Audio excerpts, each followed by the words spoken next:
All right, everybody, welcome. We'll call the meeting to order. I'm Mike Henry. I'm the chair of the Ann Arbor Democratic Party. Welcome. Good to see some new faces, too.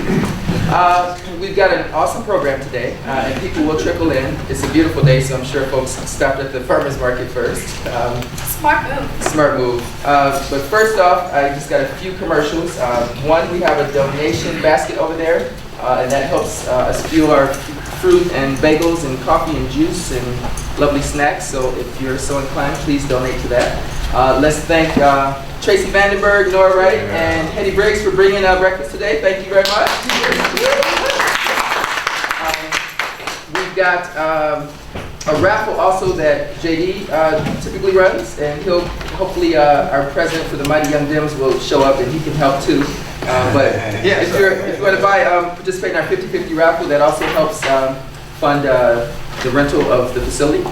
And we're going to start out with a few announcements, but I'll just share the program for this month. As you know, we have programs every single meeting, usually except for our annual meeting. The program came together really quickly. I'm excited about it, but it came together really quickly this Wednesday, in Bill's case last night. But we knew that we could depend on folks who were experts on certain topics to help bring some context to this. And so the program is going to be a recap, some lessons learned,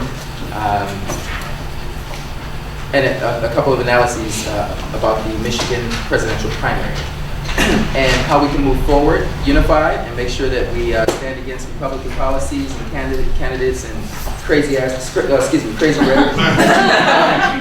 So that's going to be the program, but we've got a few announcements before that.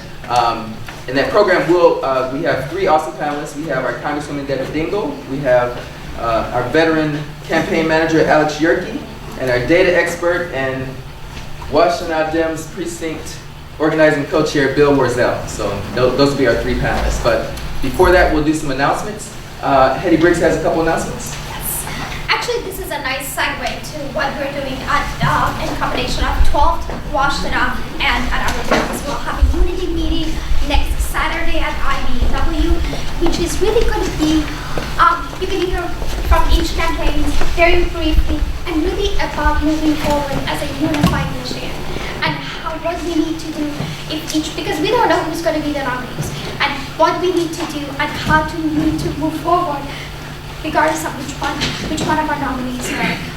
And what are the things that we need to look for in terms of what are going to be against each one that we have to be prepared for and how we can move forward. Because alternative Republicans are way too scary for us. So we actually need to start looking now.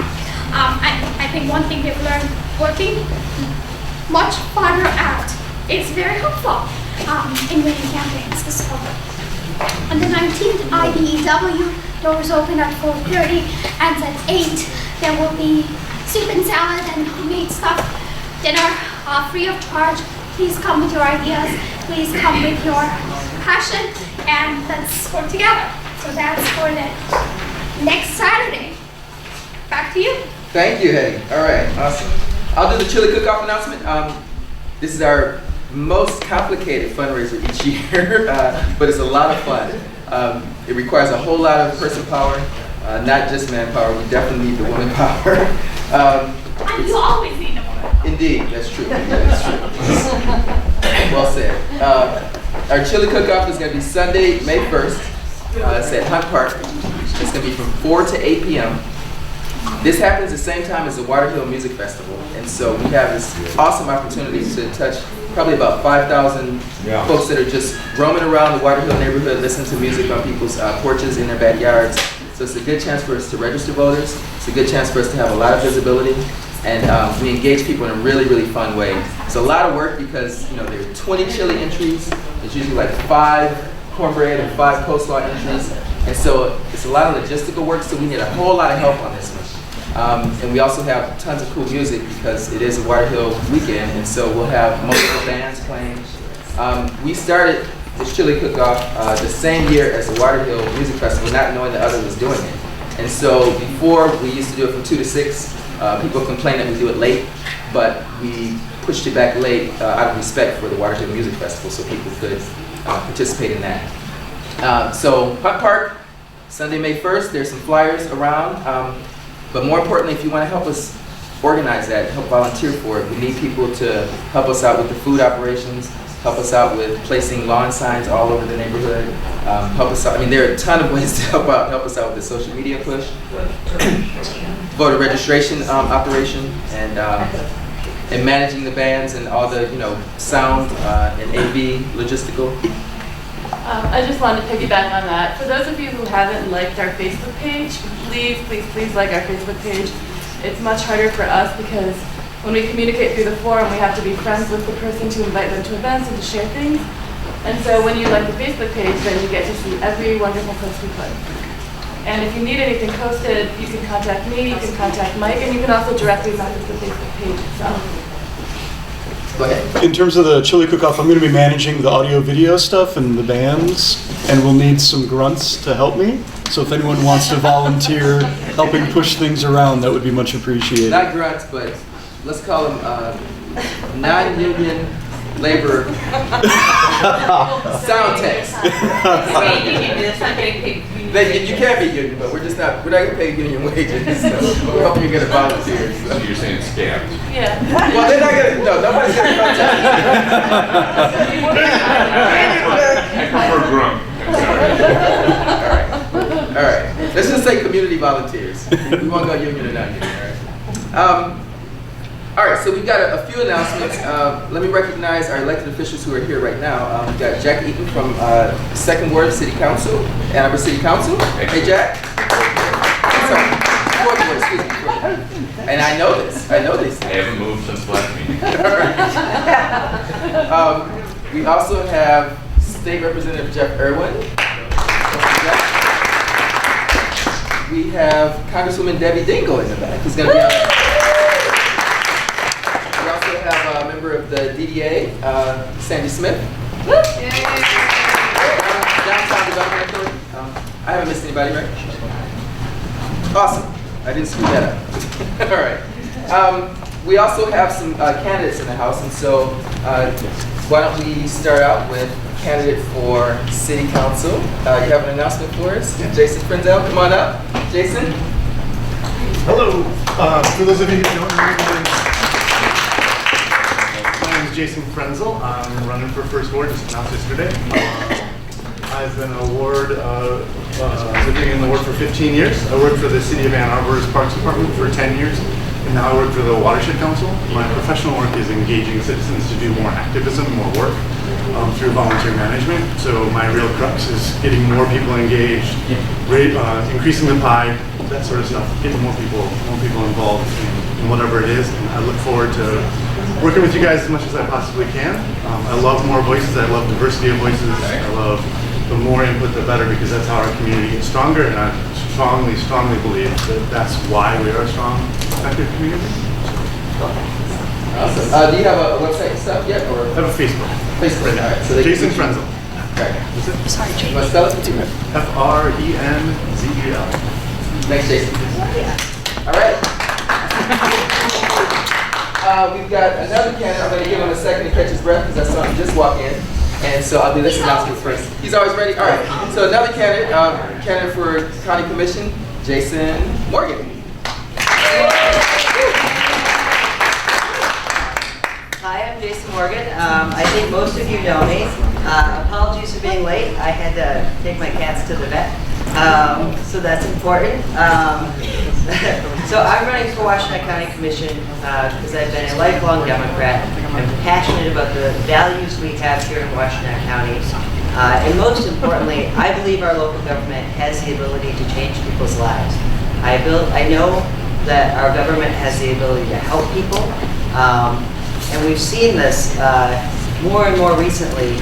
We've seen how important it is for local government to pay attention to protect our people when it comes to our environment, when it comes to our water, when it comes to so many other things. Our local government may not always be thought of first, but it is sort of our last line of defense for making sure that we're adequately caring for our people when it comes to community mental health, public safety, environmental protection.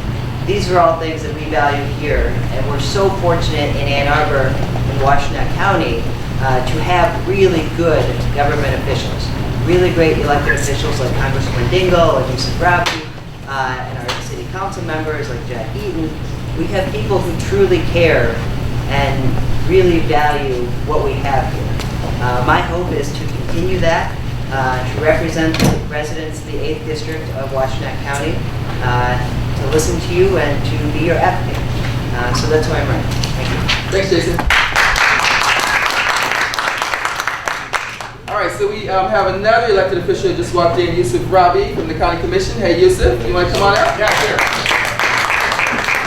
Hello, everyone. I will be brief, mostly because Hetty told me I had to be brief. And since you all already know me, I won't say a whole lot more other than I brought my nominating petitions today for my run for state representative in the 53rd. So I will start passing those around, and y'all can sign up if you're in Jeff's district. Yusuf, when is your next fundraiser? We'll talk more about that in a little bit. All right, thank you, Yusuf. Let me be brief. Awesome. Jeff, you want to come up and just a couple of remarks? Give us a quick report from the State House. So, Jeff Irwin? My name is Jeff Irwin. I'm your state representative. I am not going to be on the ballot. This is the first time I'm not going to be on a general election ballot since 1999. I'm feeling a little weird about it. So it's getting towards the end of my 3 terms. I want to be brief. A couple things that are going on right now. The budget, we're in the middle of the budget process. There's some huge news going on with that. For those of you who've been hearing about the governor's interest in privatizing mental health services, that's been one of the big fights we've been having in Lansing, trying to make sure that doesn't happen. Basically what they want to do is they want to turn over all of our mental health provision to an HMO, which scares me to think about our most vulnerable citizens calling up some 800 number trying to get help for a serious and urgent problem and having to deal with a call center rather than being able to deal with a trained mental health professional that is dedicated to our community, which is what we have now. So that's a big effort in Lansing to make sure that doesn't get into the budget. But what I don't want to have happen is I don't want to have a situation where they propose death and we settle for dismemberment, because we need to increase the funding for mental health in our communities. It's been one of the big struggles. And at the beginning of this budget process, a lot of us were talking about how do we get more state resources to fund these important efforts to make sure that our mental health safety net is actually stitched back up. And instead of focusing on that effort, we've instead been distracted by this whole privatization fight. I don't want that to happen. A couple other things real briefly. There's been a lot of news lately about the DEQ and what's going on in Flint, but there's also been a lot of news lately about what's going on here in Ann Arbor with the Paul Gelman dioxin plume. There's going to be a town hall meeting on April 18th, and that's just been announced. The director of the state DEQ is going to be coming, and all the members of the Washtenaw delegation, so myself, Representative Zemke, Representative Driscoll, Representative Rutledge, and Senator Warren, we're all going to be hosting the DEQ director here in Ann Arbor at White Elementary from 6 to 8:30 on Monday the 18th. He's going to answer our questions. He's going to talk about the expected new standard for cleanup of 1,4-dioxane and what that means for the cleanup. The short answer is what it means for the cleanup is that once that criteria is changed, we, being the people of Michigan, through the state, can go back into court and try to get that cleanup plan amended so it can be more robust and more thorough and can do a better job of actually getting rid of the pollution that's underground and stopping its spread. So those are a couple of important things that are going on. Don't want to take up too much time. I could go on about other issues. I'm going to stop now. Budget's a big deal. The Axing Town Hall coming up on the 18th. Thank you, Jeff. Awesome. All right, another quick announcement is the United Steelworkers, they're sponsoring this call to action, this organizing effort to stop TPP. Our friends over at the 12th District asked us to help with this effort when we were there Thursday, so we have these somewhere, I think in the back, but the way this one works, you're not going to mail this in Right there like by the sign-in sheet. by the sign-in sheet. On that table. So there are four little cards you have to fill out. Don't take this to mail. Give it back to us, and the United Steelworkers, they want to take care of the mailing stuff in. And please separate it. Don't separate it either. Yeah, that's the other key part of it. Yeah, do not separate it. Just fill them out, and they have a whole operation where they'll take them apart and send them off to the different senators and representatives on here. And then this main card here is to capture your information so they can keep you informed. So don't rip them apart. Just fill out each of the 4 sections. Okay? Stop TPP. Couple other quick announcements. The Michigan Democratic Party, remember we had what we called Jeff Jack dinner? No, it's not called Jeff Jack. Excuse me. Can I hated that name. I did too. All right. We called it Jeff Jack. In our wisdom, as the Michigan Democratic Party, we rebranded it. It was going to be called the Rosa Parks dinner, which would have been my favorite, but that didn't work out. It wasn't because of the NDP, it was because the Rosa Parks Foundation didn't want Rosa Parks name used just for one partisan group, political group. So, no, we're calling it the Legacy Dinner. It's the Legacy Dinner now. And this year's Legacy Dinner is... Hey, stop that. And I'll admit, it is not as cool as the Rosa Parks Dinner. I'm not going to call it lame.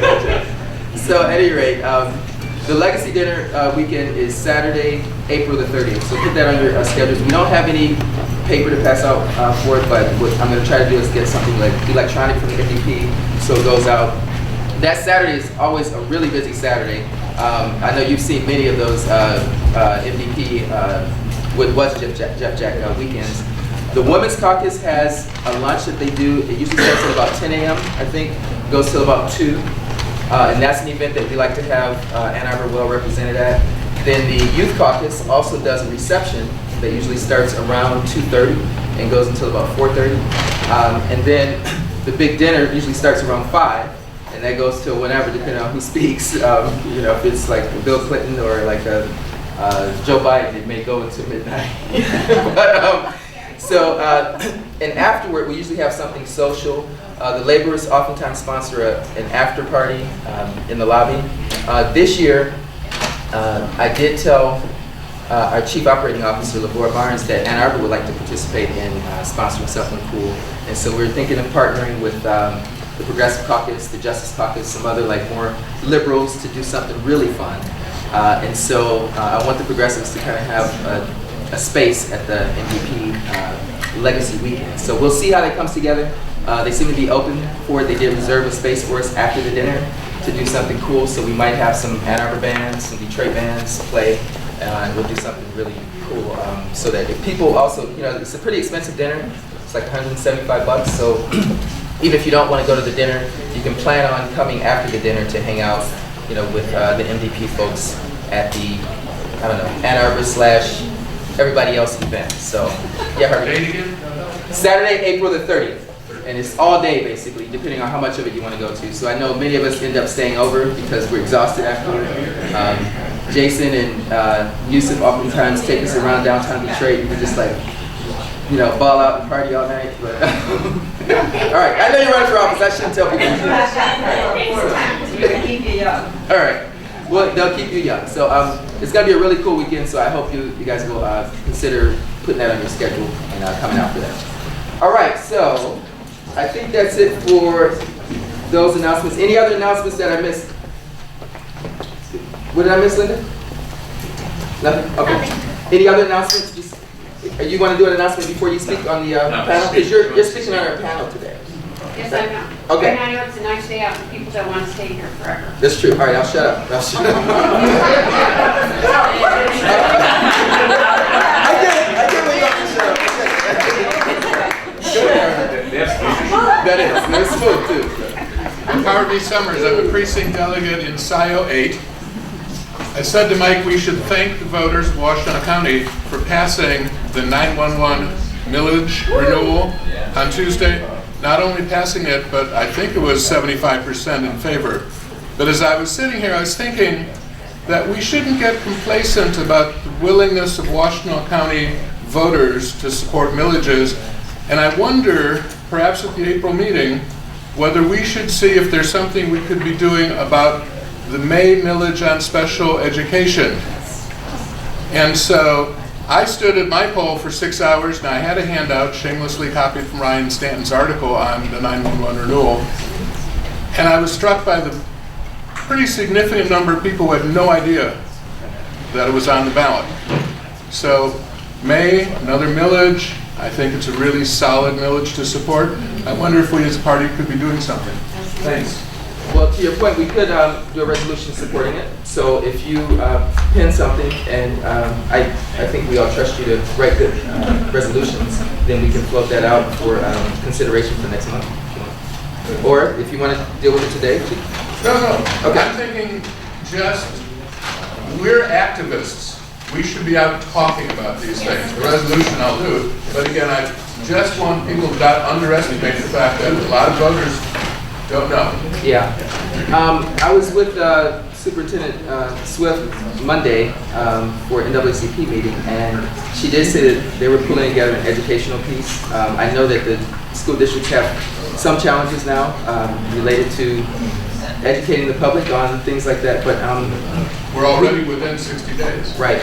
That law is not, that law was thrown out by a judge. Okay, awesome. Great. Awesome. So it's good. All right, Not so the whole law, not the terrible stuff that the anti-union and pro-corporate acts and that giving limit stuff, none of that. Just the section 57, which is about the campaign finance. okay. All right, so once they pull their materials together, then we will help push that out, because I agree with you. It's a special ed millage, that's May the 3rd, I think. And it is going to be important for us to just get people to come out, because a lot of people don't know about it. So why don't we have our panelists come up front, and I'll give a little context, and then you guys can give the smart stuff. We've got Alex Yerkey, we've got Bill Worzel, and Congresswoman Dingell. Come on out. I'm going to sit over here with all my guests. One of the things I get to do is certify the election of a member of the Board of Canvassers, and that's always laborious because we basically have to go through each precinct, all the votes, to make sure that the process had integrity. It's really interesting to see which townships, voted for Trump. There were a couple townships where Trump actually won. I was heartened to see that the Republican candidate that did the best in Washtenaw County was John Kasich. So that made me feel a little better about the Republicans here in our county.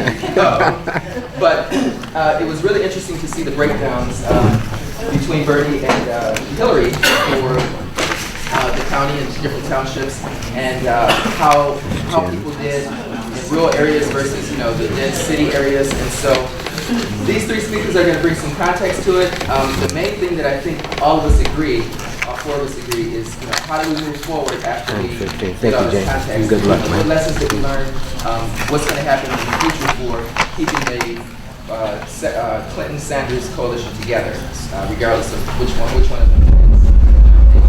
And how do we organize so that more people in Washtenaw County end up coming out to help? Because here in Michigan, Washtenaw County is more historic Democrats. So you have a preference to see those first? Of course, Congresswoman Debbie Dingell. Well, I'll set a tone. Everybody see her? You guys all see I her? asked Jason for permission not to have a heart attack. And he said, that's why I'm looking to do. So I'm going to be very blunt. I, for weeks, said that this election was much closer than anybody said. Last Sunday, I called up Steve Henderson and said that the poll that Detroit Free Press had was a disservice. It was inaccurate. That either Steve Mitchell or Bernie Poll were doing real polls. Assumptions are wrong. This, by the way, Washtenaw has seen that. I have been fairly, I'm going to get in trouble, but I'm going to be honest. I've been fairly bitchy about the fact that you don't run a statewide campaign by running a two-city campaign. And the Clinton people had a two-city campaign, Detroit and Flint. Bernie Sanders came into this district almost 10 times, if not 10 times. The Clinton people never did an organized event other than what Jason or I organized. And not that you don't love Jason and I, but we're not effective. We're not effective. That's not a fair thing to say. But when they called me last Friday, I had been bitching over. I'm really in a very blunt mood.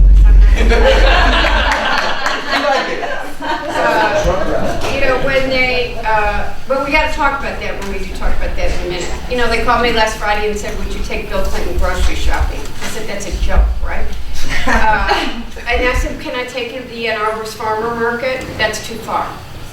So, you know, everybody started calling me and saying, well, if anybody saw my MSNBC interview on Monday, people then, like Andrea Mitchell said to me, I ran back, most of you didn't even know I was gone long enough, but I ran back to Washington Saturday night for Gridiron, and Andrea said she's pulling away. And I said, have you seen a poll you believe? She goes, oh yeah, they're true. So on Tuesday night, she called me and she said, what happened? And I said, do you remember our conversation Saturday night where you told me I was just being negative? I said, I'm on the ground. I know what's happening. Yeah, and you can't, and the other thing that they, you know, now I'll make just, because then I want to pull into uniting us.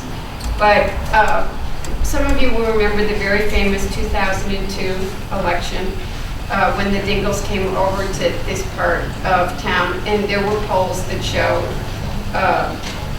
that things were not as they were. And you'll learn about polling that it is a science or not a science, and that people make assumptions that are frequently wrong. They make assumptions about turnout. I think a number of the polls one of the assumptions that was very wrong is that in the South, Hillary Clinton carried the African American community by 85%. Not only did Bernie Sanders, and I salute him for doing this, by the way, work the whole state, but he didn't give up on Detroit or Flint. So I don't know if any of you realize this, but Hillary Clinton didn't win Flint. Yeah. It was close. It was close, and you've got to have a message. So we did a speech call a week ago, Sunday. It will be 2 weeks tomorrow, where they talked about her major economic speech. And I said, if she finishes that speech and does not make it very clear to everybody in this state where she stands on TPP, you can forget this speech, and you are going to be in this state. So after the speech, and I didn't stay for the speech, I went and spoke to carpenters. I got asked to comment about the Export-Import Bank. And I said, that's a joke. You can tell I'm in a grumpy mood, but I decided to be honest with you. And I think people just really do not understand how important the trade issues are, and that Bernie does. And I think that the debate on Sunday night, they both did well, and I, by the way, believe that's where we should be focusing. I think the debate last Sunday saw two substantive candidates talking about issues, and they both understood the issues in depth, compared to a Republican debate on the Fox stage where they talked more about male anatomy. The word auto never came up. And I'm very worried about what is happening out there. I congratulated Bernie Sanders the day after he ran a good campaign, and Hillary Clinton didn't run a good campaign. I think we have two good candidates who share the values that everybody in this room shares. I supported Hillary Clinton because I've known her for 3 decades. And when you've worked with somebody and you've worked with them, and I really can tell you, I've known her that long. Bernie Sanders never called me, hasn't asked me for his support. Actually, nobody's asked me, just as an aside. Don't anybody make assumptions about me as a superdelegate, because I like to be asked for a vote before I get but when you have worked with somebody, and I have known her, and she has been, you know, I mean, when somebody's there when you can't get pregnant and you're in total tears and she knows what a hard time you're going through, you don't forget that. And I do know where she stands on trade, and I do know she'll fight for us. But I know they're both good candidates. I worry about pragmatism versus, but she ran a terrible campaign, and that's why she lost, and I'm not going to defend a campaign that wasn't run well. So I'm just going to be that blunt, and I said I'd go first because I'd make it easy for you.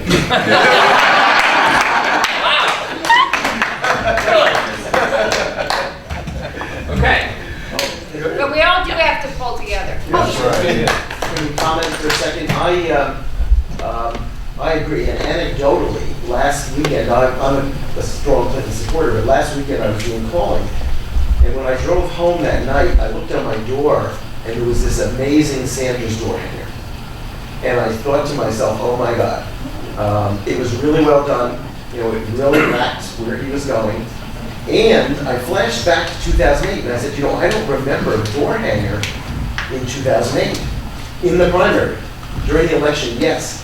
And I thought to myself, oh my God, this this is a ground game that's going to beat us.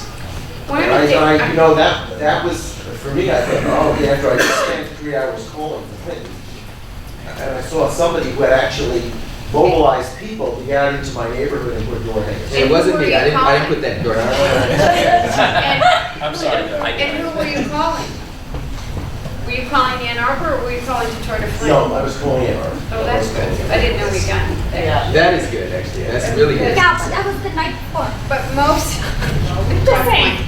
but most people, when I talk to people, they got 3 calls from the Bernie people, they got mail, and there were door hangers. Yeah, I got a There lot of was- social media. And There was and to be perfectly frank, you were very organized. I tried to be I never, ever was negative on Bernie Sanders.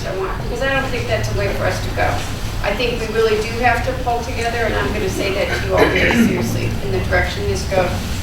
I hope people are deeply disturbed by what happened in Chicago last night, and that they've canceled another one today, and that when we're talking about that kind of evil and fear and anger and the politics of division, and that when we've got a candidate who I deeply believe will be the nominee, and he is calling upon people to hate Muslims just because of their religion. I can't believe I'm living in a country that that's happening. I never thought I would live in this country. And I think Donald Trump could win Michigan, which is why it's really critical that, as frustrated as some of us are, we have to all pull together, whoever our nominee is, and make sure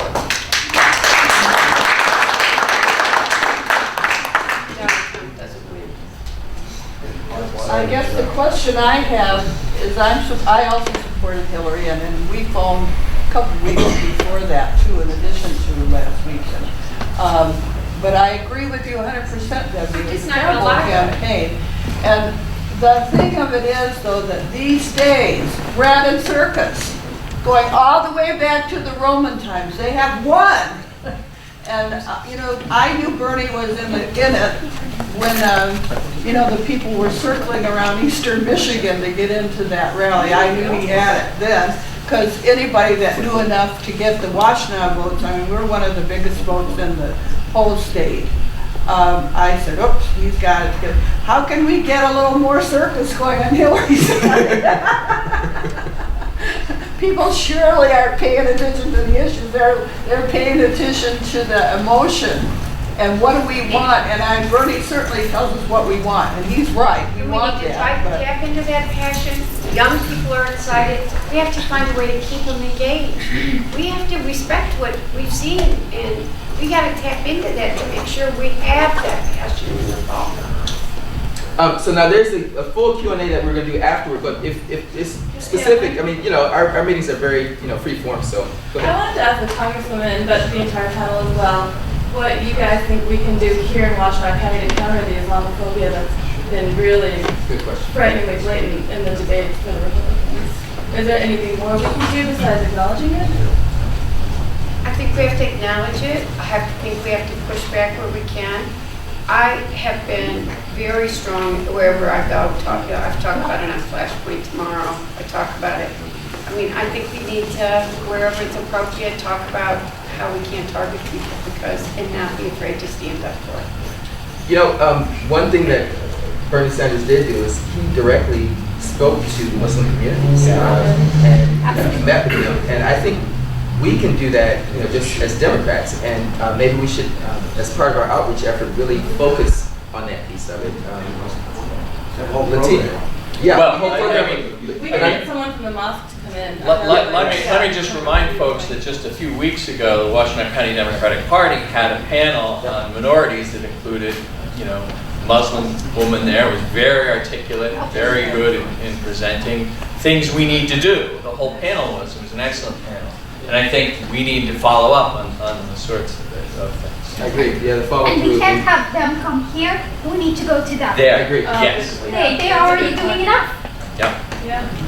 What was your other point, Hetty? So my other point was to passion and emotion, and part of how people vote is based on passion and emotion, and that's the psychology of voting.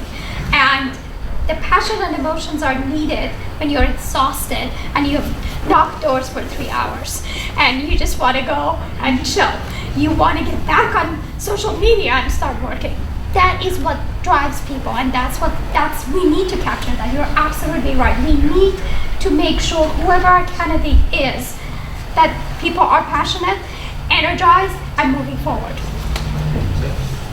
Without energy, you don't have manpower. Okay. All right, let's let Bill go and then Alex. And do you need your projector right now? Or? I'll turn it on and talk a little bit before. Okay. Jamie said that we should turn the lights off. You can have a projector so they can see it.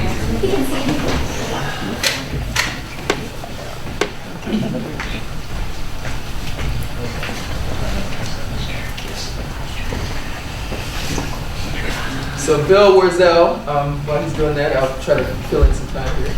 He's a data expert for 3 or 4 decades, and he's the precinct organizing chair for the county party. And his presentation is up. Right. So, I'm the co-chair of the precinct organizing committee of the Washtenaw County Democratic Party, and Doug here is also on that, and Steve, if I saw you, is also on that committee, very active.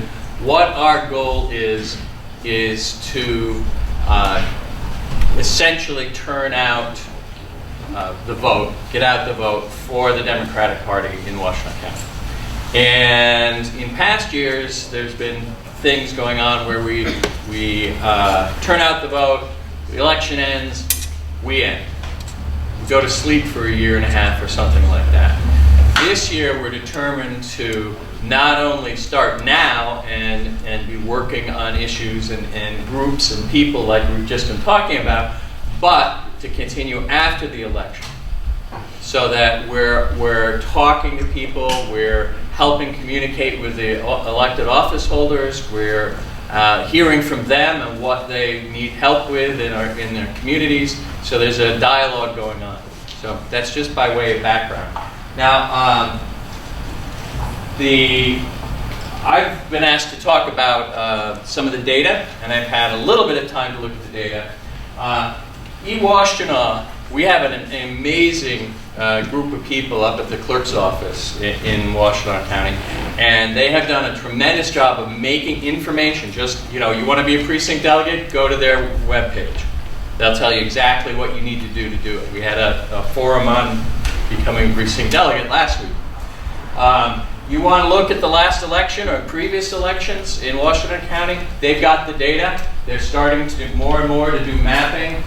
I know, I went to sleep. So I'm going to start off talking about this primary a little bit about with some of the maps that they have on there. So this map is a map of voter turnout in the primary we just finished. And unfortunately, I couldn't find the key. But the way it works is the darker the color is, the higher the turnout, percentage-wise.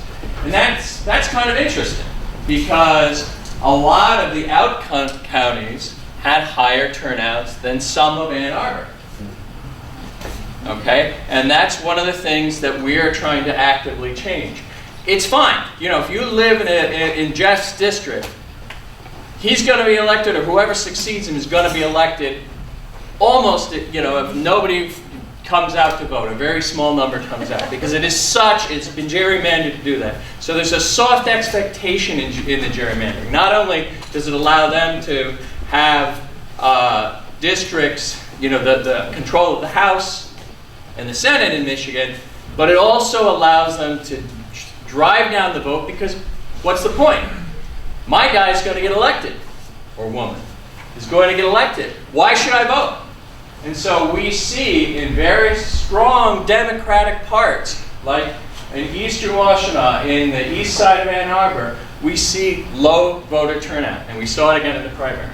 So that's something we're working very hard on, and everybody should talk to the neighbors, get people active and aware about the election, and then it makes a difference when you show up. Because the up ballot, the presidential, any statewide races depend on getting those people out. And the more times we can get them out on more elections, the better the results are going to be. Okay, so that's a quick snapshot of what the county looks like in terms of voter. I just did the voter turnout. And let's take a look at what the Republicans did. Okay, so if I recall, Kasich is green. Yep. And Trump is yellow. Yep. And I'm not sure who Violet is. Who is third? Huh? Cruz, of course, yeah. Okay. So what we're seeing is, you know, sort of a mirror reflection of the Democratic Party in the sense that, as you'll see in a minute when we look at the Democratic vote. So what we're seeing here is that the moderates control a lot of, you know, it seems odd to use that word in talking about Republicans, but let's go with it. Let's go with it, right? So the moderates are overlapped where we're going to see strong Democratic vote as well. Okay? And when we get out into some of the surrounding counties, precincts, what we see is people become a little bit less, aggressive is the wrong word, moderate. That was the word I chose. And in a few cases, we have Cruz supporters as well. So, and I would consider that to be partially evangelical. So that's an interesting pattern. Notice one thing though. If we go back to the previous one, look at the precincts that are high voted. Okay? Now we go forward. Look at the ones that are voting for Trump. Okay? So what we're seeing, and this is a pattern which will get doubled down when we look at the Democrats, what we're seeing is Trump is driving the vote. A lot. Okay? So that's the bad news. They're getting a lot of high turnout. The good news is so did we.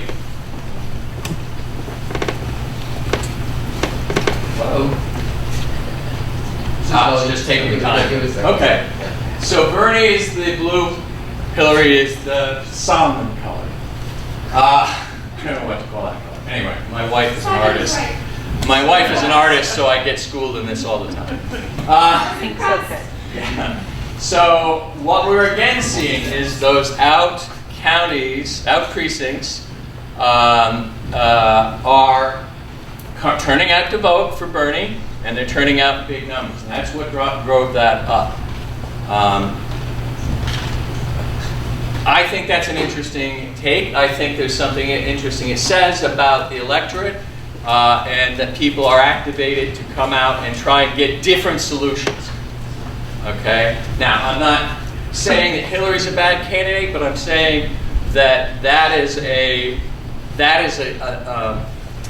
message that's getting across. We need to do something different. I think, you know, that's driving a lot of it. I'm not casting judgment on anybody on this. I'm just looking at the data. Okay, so that's a really interesting trend, and the fact that we're not getting turnout in some of what should be strong ones is a thing that we in the Washtenaw County Democratic Party are going to work on. And this is not a simple case. It's not just a case of knocking on doors. You have to give people a reason to turn out. In these out precincts, for whatever reason, Trump and Bernie were giving people a reason to turn out. But we were not getting the turnout in some of Eastern Ann Arbor, Eastern Washtenaw that we would like to see. Okay, so we have to give them a reason. I don't care who the candidate is, the Democratic Party, we have to work on that. And that's part of what we're looking at. Just to be clear, Simon, was that Hillary and yes. the blue is Bernie? Yes. So, and it looks like. Sorry, I Irwin Township was a tie, that off color. It was the exact tie. Okay, that was okay. Yeah, I was curious about this. So that's Freedom Township. So over here, this is like Ward 2 and 3, like where Arbor Hills and stuff is, right? Where Hillary did well in the city, and it looked like Bernie did well everywhere else in the city. Particularly, he did it, you know, we'll look at the details. Okay. Right around the university, Right. big turnout, Yeah, huge okay. turnout. He really focused on the East EMU, WCC, to a lesser extent, and U of M. Okay. And it shows on the book. The kids did. The kids did vote. Now, how Steve Kwasny who's also on the precinct organizing committee, we're spending a lot of time thinking how can we keep them engaged, particularly if Bernie's not the candidate. Sorry? They came out, they got them registered, they got them. The low number precincts in Ann Arbor, like, you know, if it's 1-1 or 2-1 or 4-1, there have been years, and you know this, Doug, where there's been 1 or 2 votes. They had like 300 people voting in these precincts. They were swamped, you know, and you know, during the canvass, you saw a lot of mistakes, a lot of spoiled ballots, because a lot of times, you know, that's an indication it was their first time voting. Yeah. First time ever voting, and the numbers went from like 2 votes at a precinct to like 300-400 votes. So they're registered, here's why I'm asking this, they're registered in the city, they have driver's license that match their. No, and that's a key point. Your driver's license does not have to match. If you register in Michigan, and we have an awesome clerk who's like, they train all of the staff, they train their election workers. You can show an ID from any state, and this is, you know, I'll share this with you. Somebody actually brought a lease, and they let the person vote. That you're not supposed to do that. That's supposed to be a challenge ballot. But So we have a clerk but with their clerks and others that aren't. right. Well, this is an important thing. Because and I got to a little bit of an argument with the Brownstown clerk over this because she made the point at the 12th district meeting that, well, if those kids aren't registered, you know, and don't have a driver's license in Michigan, they shouldn't be registered. And I got a little huffy with her. I was like, that doesn't help Democrats. You shouldn't say that, and you shouldn't push out bad information. And we made up afterward. But I don't like it when clerks don't know what they're talking about. I know, and we made up, don't worry. So, I don't care if you. But as long as a student registers in their hometown, and the Republicans will pull all these tricks and they'll say, oh, it's going to mess up your financial aid, you know, you're going to get in trouble. As long as you don't commit a felony and vote in the other place, you're good. You vote one time, and you vote where you think you live, where you say you live, and whether it's at your parents' house. We really got to do an education there. We do. Larry Yes, is we do. far better. He is. Larry is awesome. Yes. Card in other colleges. Yes. Yes. Yes. So, I was an attorney monitor in a union for a couple precincts. I think it was like 2010, and my anecdotal experience is that students were getting kicked out because of this thing. Yeah, so I know, absolutely. Yeah. And it sounds like that has been addressed in a significant way. It's been addressed here. It's not. It hasn't been addressed A everywhere. lot of other. I mean, that's why I'm really asking the question. We- It's a we- major issue. We have a really good county in many ways. A really good active party on the city, on the county, we have a really good county clerk. But believe me, you go outside of this county, you go outside of the state, this doesn't look like that in a lot of cases. Here's what I'm worried about on this is that we're Democrats, and one good thing about the Clinton campaign was that they would never make an issue out of something like that. But as we move into the fall, Republicans will. Right. And You're right. I think I'm really worried about this. Well, and you're right. On the board of canvassers, this was an argument. You know, there's 2 Democrats, Fran Brennan and I, and 2 Republicans. And they're good people, but they wanted to argue this point, and so we actually spent about an hour making sure that everybody was clear on what the law was. And we brought in the deputy clerk, and we were like, you're not going to screw with us in the fall over this, because we know that this will be an issue when it's a bigger priority for them. They'll have challengers. Right. Remember, they didn't have challengers in the Exactly. polls on us this time. Yep. Right. So that's what I'm worried about in the fall. And our goal was to discourage them from having their challengers challenge or try to intimidate people on this issue, because so many of these students, I mean, you know, of the hundreds, you know, in these low number precincts around, you know, U of M especially, around EMU's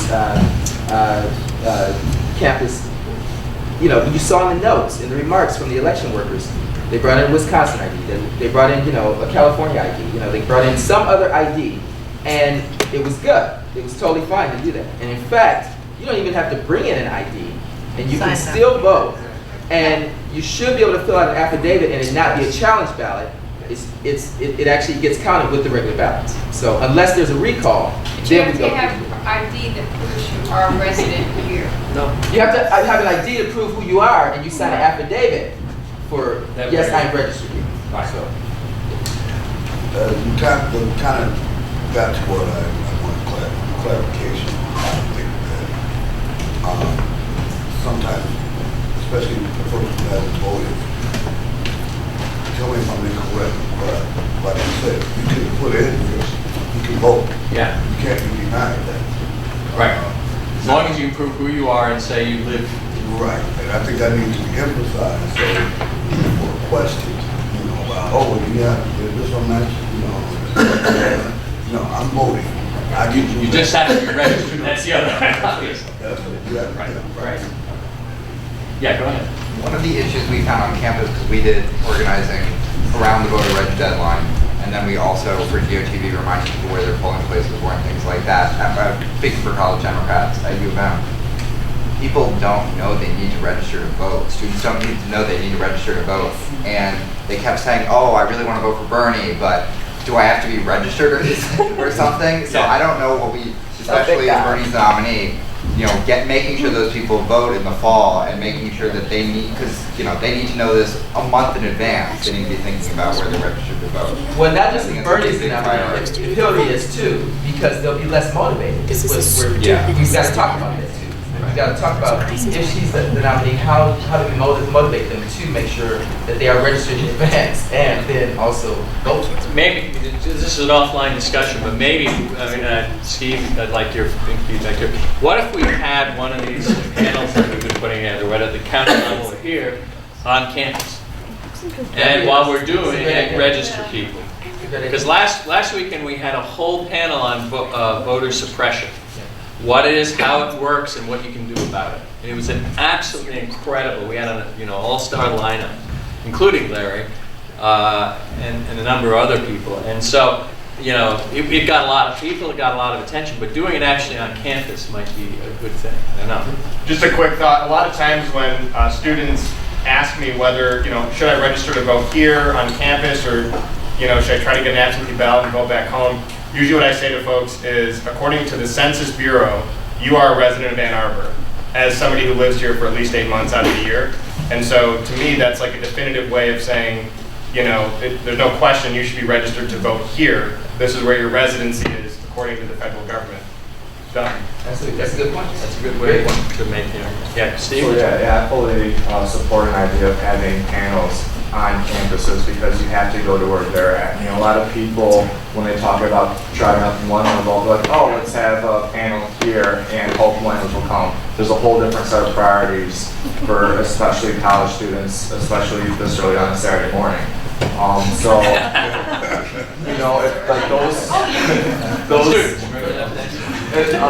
especially like timing's critical as well. If we want to get 30 days out, we want to aim these at early September at WCC, at EMU, at U of M.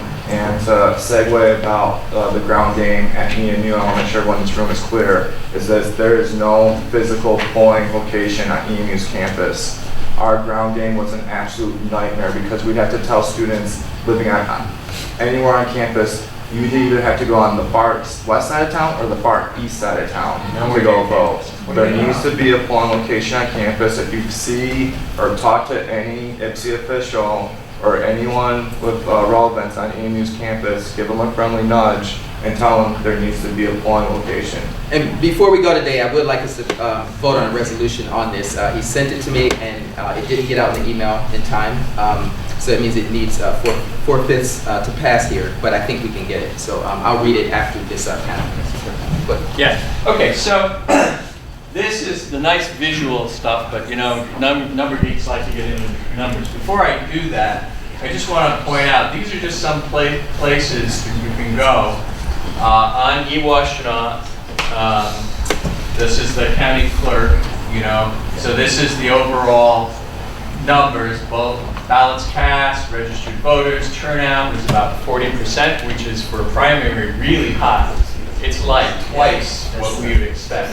The statewide primary turnout was set a record. Yep. Yeah, it absolutely did. Beat the 1972 record. Right. Another page, this is just drilling down. This is the one I was working on when everybody came in. This is actually on each precinct you have data about who voted for whom. This is the cumulative one. And then this one, I think, maybe the precinct. Let's see. Yeah, this is precinct by precinct. So you can go in here and look. There's Ward 1, Precinct 1. And all of the absentee votes, the in-precinct votes, the percentage, and so forth. So there's an awful lot of good stuff here. So I just want to make people aware of that. There's the Republicans, there's the Democrats. So Ward 1, Precinct 1, Bernie Sanders had 257 plus some absentees. Hillary Clinton had 102. So there's the total, 259 and 102. Okay, precinct by precinct. Now, I worked right up until we started this on a spreadsheet, which is a little bit small, so maybe I'll find out.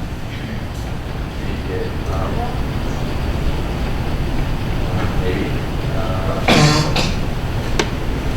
No, let's just do this. All right. So what I've got here is I've sort of summarized precinct by precinct for most of the county, not all of it, but all of Ann Arbor. And I've highlighted certain cells which relate to turnout. Okay, so all of those in orange are in Ann Arbor, here in this screen. All of them have less than 40% turnout, so they're below what we got as an average. In Ann Arbor. So what, I can't read. Yeah, I'm sorry, it's, let's see if it... Hit the green button, make it full screen. Right, right. That's much better. Yeah. You know what else? All right, let me try So this. what does orange stand for? Orange means it's less than 40% turnout, which was what we saw at the average. Let me boost this up a little bit. Is that more readable? Let's go better. How about that? Yeah. Okay. It's a little out of focus. I'm glad it's not being old. There. Something like that. All right. So what we're seeing is that right downtown Ann Arbor, we have a lot where we're not turning out, even though we had a big turnout in this election, as much as we would have liked. Was that at the ballot and absentee, or? Yup, it's all together. Yeah, those are certified votes right here. Right. Okay, so we're seeing a lot of Ann Arbor districts where we're not turning out the vote on the average this time that the county did. Okay? I'd just like to make a kind of a general comparative comment, not from this point, but if you go back to 2012 and you look at the presidential election, the west side of the county, so the general turnout was 66%, okay, in 2012, okay, for the whole county, okay. The west side of the county is in the 70s, okay. Many Ann Arbor precincts, including mine in the 3rd Ward, was actually below 66. That's in 2012. Right. And then you go to the east side of the county, and it's even substantially lower. Right. So it's not, I mean, there is this kind of myth that inside the city of Ann Arbor, everything is above average. And I hate to sound like Harrison Keeler here, but that's actually not true. Right. And we still have work. And then to Bill's earlier point, if a council member or a state rep or a county commissioner, has a district inside Ann Arbor, I mean, that's an assured election. But yet the turnout is below average in many instances. Right. So we underperform in getting people out because people are complacent. Yes. That's the soft problem with gerrymandering. Yes. Right? Because there's no point in my voting if people say no. Now, this is the whole, both Republicans and Democrats, that column. Now, if we pop over here, we're looking at the Dem turnout only, and we'll try and make this a little bigger. There we go. Okay. And what I've done here is I've highlighted the really bad parts. This is Democratic turnout where we got less than 20% turnout. In the city of Ann Arbor, in the bastion of liberal Democrats. And those low number precincts are in the center of the city around the campus, where students are largely concentrated. Yeah, but some of the highest ones were too. Yeah. So that's the real strange thing. So it's, but it's not just there either, right? Right. So we can look down, and here we go, 410. And that was surprising. 410 was the low turnout. 410. That was surprising. When we get to Ypsilanti, we start seeing Ypsilanti actually did a great job getting out and voting this time. Yeah, I mean they really did. I call it misguided thoughts. I thought Ypsilanti was going to be really quick. a lot more votes. Hey Bill, if you could stop for a second. Yeah. The orange one in Ypsilanti and the second lowest white one in Ypsilanti, those are the two student precincts in Ypsilanti. Those precincts are completely comprised of students, at least 90% student housing, and there's no polling location for them to walk to. Right. These two? Those two. Yep. No polling location in those districts, in those precincts. So to get a polling location back on campus, who has to, what is the legal process to get that done? It's bringing a coalition of people together. It's bringing Ypsi City Council, Ypsi City Clerk, Ypsi City Mayor together, and it's bringing the U of M administration, Eastern administration, and the Eastern Board Regents together. And then regions. A precinct can also have a satellite site attached to that precinct. So a precinct can already exist, and then they can have a satellite location that is counted with that precinct. So it doesn't have to go through as many administrative levels. If the clerk says, we need a satellite, within this precinct to help accommodate some of the workload. So we can do everything, but does the Eastern Regions have to approve it? I'm not sure. Whoever said that problem is correct. Yeah. Yes. That is an issue. It's called the disenfranchisement. I've been working with That's right. It's part of the voter They're suppression. systematically working at doing statewide. They'll bring Republican. Talking this, you should talk to Steve about this. They'll bring Republican all-star politicians in to talk, and the students get credit to go to them. Okay, but they try to suppress Democrats from even coming on campus. Well, let's start beating up on them. I'm cool with that. Let's beat them up. Oh yeah, I'm more than happy to do that. Let me know when it happens. I'm cool to beat up on them and get a bunch of people to beat up on them. Because I don't mean to say it like that. Hey, you got to stop watching those Trump rallies there, Mike. No, but part of what happens why in Ann Arbor and at U of M, why there's so much balance, and even at Washtenaw, is that the administration is very conscious of not being too one-sided, even though we probably have more liberal regents, more liberal trustees, more liberal school board members. But they're still like, no, Mike, you can't always bring the Arbor Dems, to do stuff here, because we need to at least present a balanced approach to using public funds. And if ENU is not doing that, we need to make people aware of it, not be that. Just to say, a touch of partisanship. There's a lot of people that want to make this happen on campus. It just hasn't had that final push. The same resolution that you're going to read, ENU student government has, they're going to pass this week. The ENU faculty senate is going to pass it this week. So there's a lot of people working on it, and we appreciate all the support. So I just want to finish off because it's easy, and I focused on Ann Arbor because this is an Ann Arbor Dems meeting, okay? But there is the rest of the county, okay? And I haven't completed all of them because I was focusing on Ann Arbor, but it's easy. So until 2 months ago, I lived in Milan. And when I started in 2004 to do organization, what we now call precinct organizing work, or I did then too, I just didn't know it. Everybody just forgot about Milan. It was a given that it was a Republican district. Well, guess what? It never was. But the party, because it was set up here in Ann Arbor, just ignored it and didn't worry about it. My wife and I, who were the delegates down there, we got Milan to vote very progressively, very much in the Democratic Party favor, again and again, more and more as time went on. Just every election, we just went out, knocked doors, talked to people, had a profile. I mean, in 2008, some young kids, if somebody around the corner, when I knock on the door, they'd say, "It's the Obama man!" So small towns, but it actually votes very well. I came to look at it because I do number geek things, and I look at Milan as being a bellwether for a lot of the county. There is a lot of county that's not in Arbor. And here's what I found this time in this primary, which kind of worried me a little. If I can find it, so we're going to go back up to see. Milan is a city. Actually, Milan's bigger than Dexter, and it's bigger than Chelsea, but nobody knows it. Okay, so here's Milan, one single. It's actually one of the only towns that is split between two counties.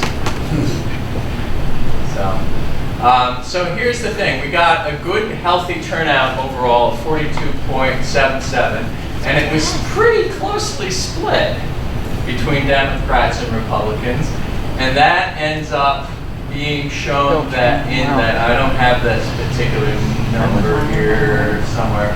I think we won by 0.07% or something like that in Milan.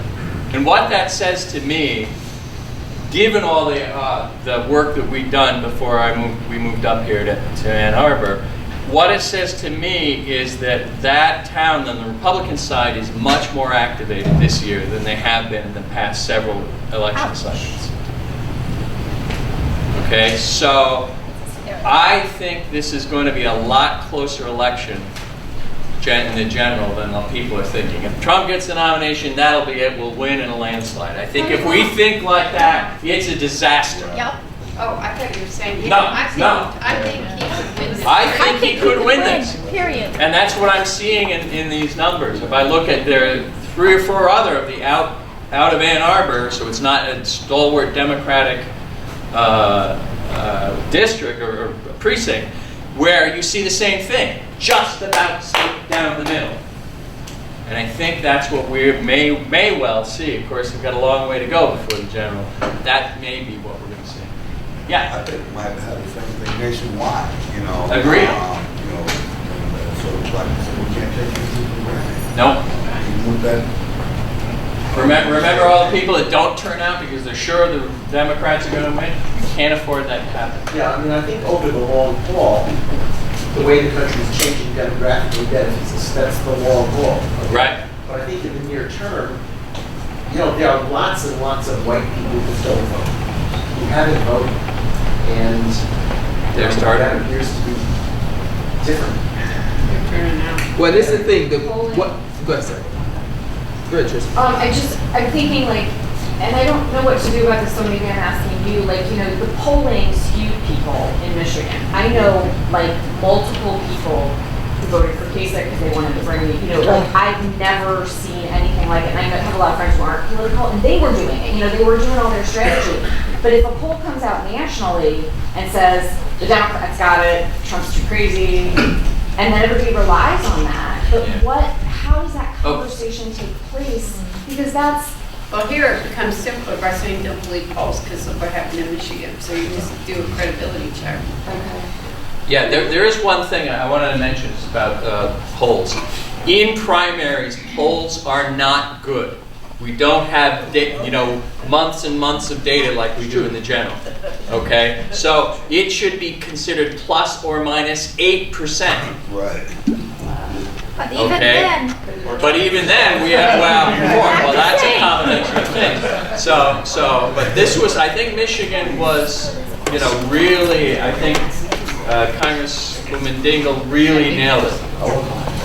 2 big things that I tell people, because everybody says, why does it matter if I vote in Ann Arbor? Everybody's a liberal. Everybody's a Democrat. They either say everybody's a liberal or they say everybody's a Democrat.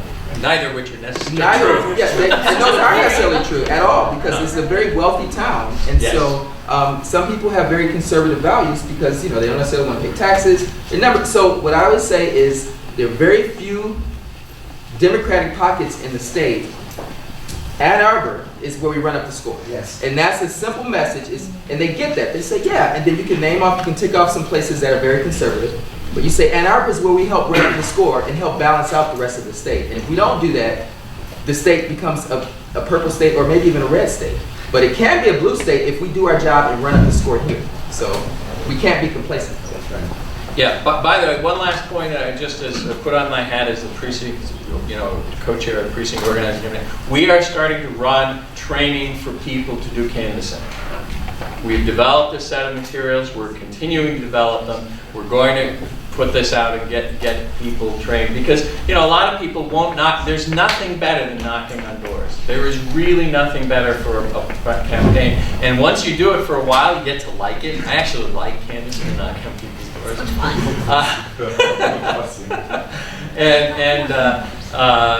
But a lot of people just getting started. They don't know what to expect. They think people are going to scream at them and run down the street, which has happened to me in 20 years of canvassing. I think it's happened 3 times. Okay, the rest of the time, even if I've had Tea Partiers say no, thank you, very politely, and I said thanks for your time and walked away. Very few people will get in your face if you're right there. They're much more likely if you're calling, and really likely if you're using the internet. I think that's the only way that you're going to put a human face on who is voting for that candidate and why. And you're not there to convince them. You're just there to again talk about complacency and talk about if your vote is important and you just need to get out and vote. And I have canvassed and knocked on doors in where I'm from originally, which is I was a minority in Ottawa County.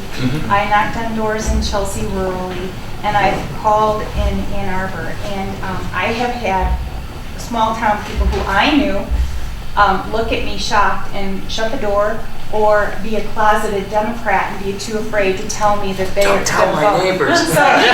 Really, I've had them.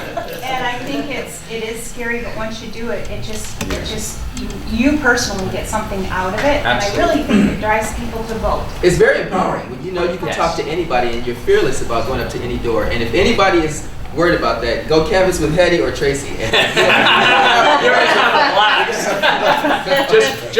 Just one line out of the precinct training, the canvassing training we do, that I want every Democrat to hear. 10 seconds. You have 10 seconds to make a statement, and then you start listening. Okay? I canvassed for Prop 1. I don't care whether you liked it or not. I promised for Prop 1. Prop 1 was about this long, and I saw people trying to explain this much on a door, and it never works. Okay? Democrats, we want to explain everything.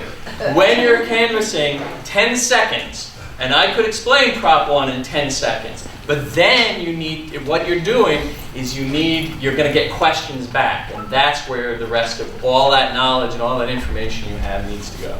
So, yeah. I also want to emphasize that when you're talking to people, absentee ballots are very important. Absolutely. We are the folks who really voted. If you get your ballot absentee, you are going to vote. Yes. And I don't know, it seemed like the campaigns didn't have access to absentee voter list anymore. Is that the case? No, I just kept getting polled again and again. Have you voted? Have you voted? This is where you live. Well, I had voted 2 weeks before. So. One of the things that I would tell you, that I probably should have made a point about, is that the primary season's a chess game. And you have to make a decision about where you're going to play. And it's another reason why Iowa and New Hampshire shouldn't have a lock-in going first, but I've decided not to replay that again. But the first 4 states are where all the field organization is targeted.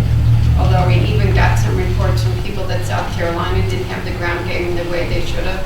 But by the time you hit Michigan, and then you go to Super Tuesday, and then you hit Michigan, they don't have a ground game. They don't have the field operation. Voter ID was Detroit and Flint by race, to be perfectly frank. That was there, And that's why they just didn't have the field team to do what we all are used to. All right, so we'll talk about some more solutions, but I want to give Alex some time to also give us his perspective. I'm gonna listen, but I have to sneak out. Any more questions for Congresswoman Dingell before she has to slip out? Go ahead. Congressman Dingell, just because I know you've been in touch with the Hillary campaign just as a personal supporter, I'm wondering what they're going to be doing. Do you have any insight of what they're going to be doing different in Ohio and these states coming up on Tuesday? Do they have some ground game going in there? Or that you could share? You want to talk offline with Let's say that I've shared very bluntly. I know you have. Do you have any inclination that? They do. Hopefully, they're pivoting on the trade message more. I don't. You know, we'll see. Tuesday's a very important day for everybody. So we'll see what happens. They gonna visit Ohio State? We'll see. You know Bernie will be there. Yes. Bernie will be there. One's already been in Toledo. So if it is, there are probably about 4 or 5 people in the city that really understand, granular precinct level data in Ann Arbor. Alex is one of them, one of the best. So let's hear his perspective and lessons learned on the presidential primary. Thank you, Mike. So yeah, one of the things that Congresswoman Dingell was saying was like, I hope we have a kind of breakdown of how Bernie won Michigan. And even as someone who thinks, Bernie Sanders is great, I do think it took a perfect constellation of factors for him to be able to pull off what was a very narrow win in the state. And I think one of the biggest things was we did have record turnout for a primary. It was 40% statewide, and that's huge. It's huge. And every time the primary numbers come out for like Ann Arbor city elections, and it's 8%. I hang my head and I go, wow, that's pretty embarrassing. It's 1 in 12. 2 out of 5 is pretty good. We should be happy about that. Michigan's one of the few states, actually I think maybe the only state thus far that's had higher turnout in 2016 than they did in 2008. Though we should be cognizant that Barack Obama was not on the ballot in 2008, in the primary anyway. The Michigan legislature in 2007 decided, you know what, we're going to matter this year. We're going to move our presidential primary up to January. The DNC stripped our delegates. They later gave back half of them, but it wasn't a seriously contested election. So, But it yes. might have been better if the legislature hadn't said you could take your name off the ballot easily. There are many things that could have been better about that. Not interested. Let's not refight 2000. Yeah. But everybody saw how 2 such small states have a disparate impact. Yeah. Which is what it was about. So yes, it was record turnout. It's possible it might not have been record turnout had 2008 been the robust primary election that it might have been otherwise. Michigan is a delegate-rich state, and we're always a prize in the primary season. So just kind of doing a little bit of a deep dive, not to the degree that Bill did here in Washtenaw County, but the things that kind of pop out when you look at who voted, and this is according to exit polls. So, slight grain of salt, but they do tend to be pretty good. I was talking with a Clinton campaign supporter, and I think he meant it as a slur, but it is kind of interesting. He said Bernie won like a Republican. He, Hillary Clinton won Wayne County, Oakland County, Macomb County, Genesee County, and I want to say Saginaw County as well, in addition to a few others, and lost the state of Michigan. For a Democrat, that's pretty much unheard of. You don't tend to lose those 5 and still make it statewide. But one of the things we did see was in the more suburban and more rural areas, turnout was much higher, and those are areas that did tend to gravitate towards Sanders. And the numbers do back that up. Looking at turnout in Wayne County, it was in the city of Detroit, it was 25%. In Wayne County, it was 31%. That's in comparison to the statewide number of 40%. Voters that are categorized as urban voters was 17%, so that's basically 1 in 6.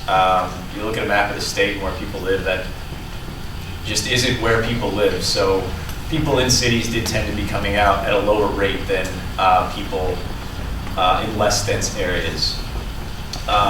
Also, one of the things that we see popping out from the exit polls is that it was a younger electorate than usual, especially for a primary.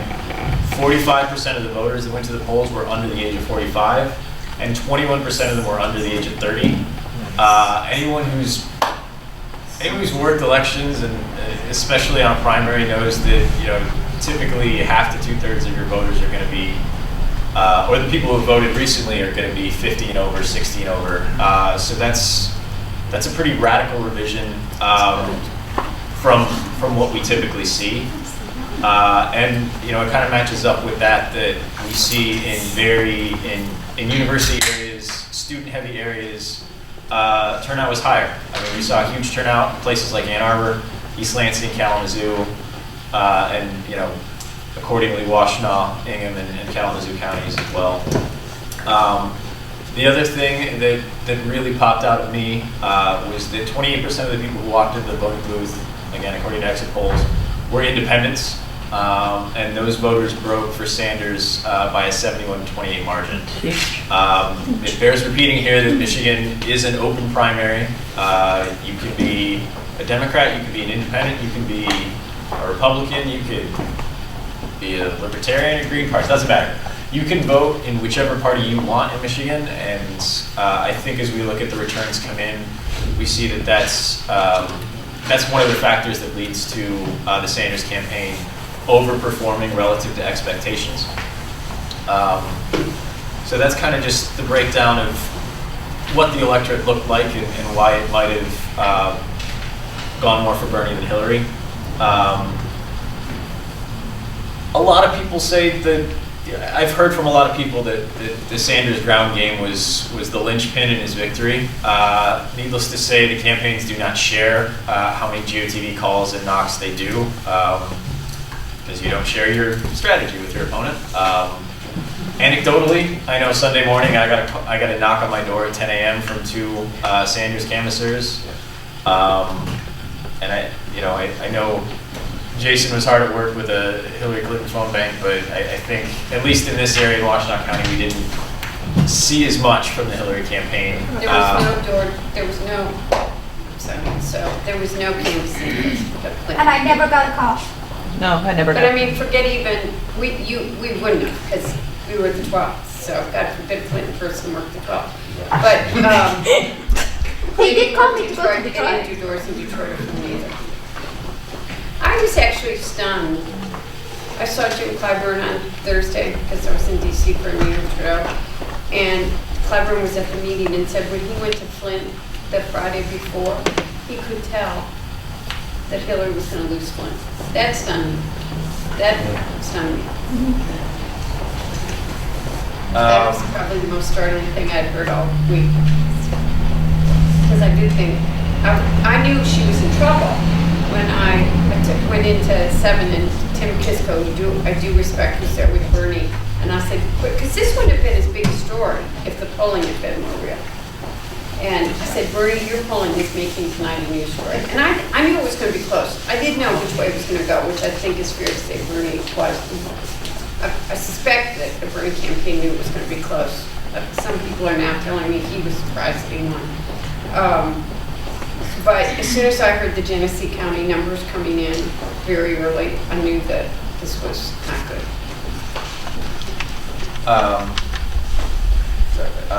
I guess the other thing that I might point out, and when a race is decided by 1.5%, what was the deciding factor? Everything was the deciding factor. It was really nice on Tuesday. It was like 65 and sunny, pretty much statewide. If it were 18 and sleeting, maybe maybe people who are on the fence about voting don't get out to their polling locations. But I think anyone who just fancied a nice walk outside to the local church or middle school probably found their way to the voting booth. So I think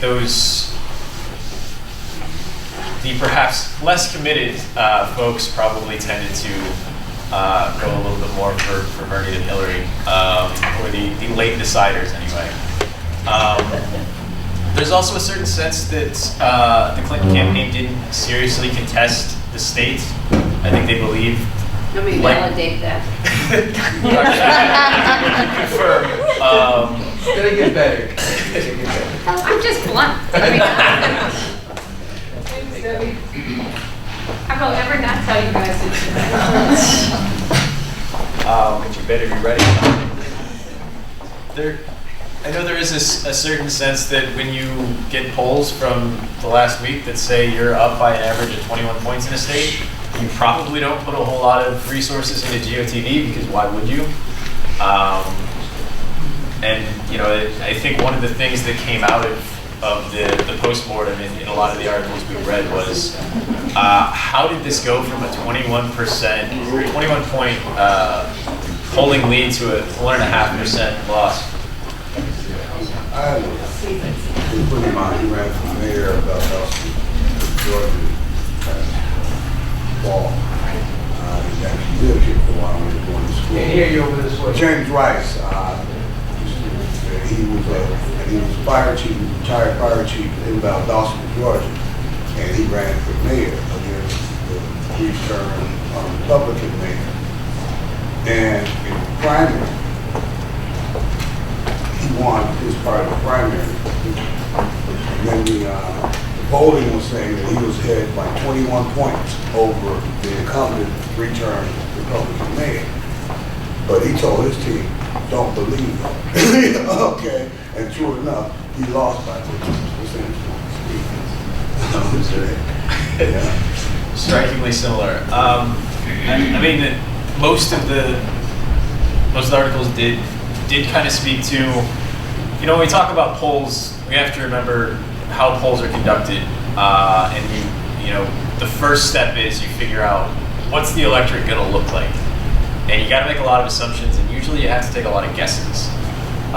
Michigan's polling was particularly bad because we didn't have a recent benchmark to go off of. 2008 wasn't a seriously contested primary, so we're going maybe back to 2000, maybe 2004. You know, there weren't great data available for who's likely to show up and what the electorate's going to look like. Pollsters had to make a lot of guesses, and then you know, you make guesses, you get your sample, and then you try to adjust it. Sometimes you're correcting for something that's in there, and sometimes you're totally warping the numbers. It seems, given that they were off by nearly 23 points, probably was more the latter that they were ending up warping in.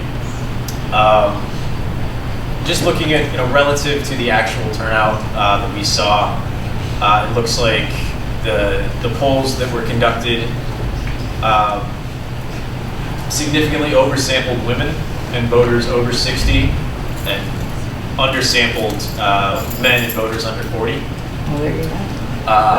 Phone polling in Michigan, like pretty much all phone polling you're going to see, is over-reliant on landlines, which are more likely to get older voters and less likely to get people under 30, 35, 40. They also significantly...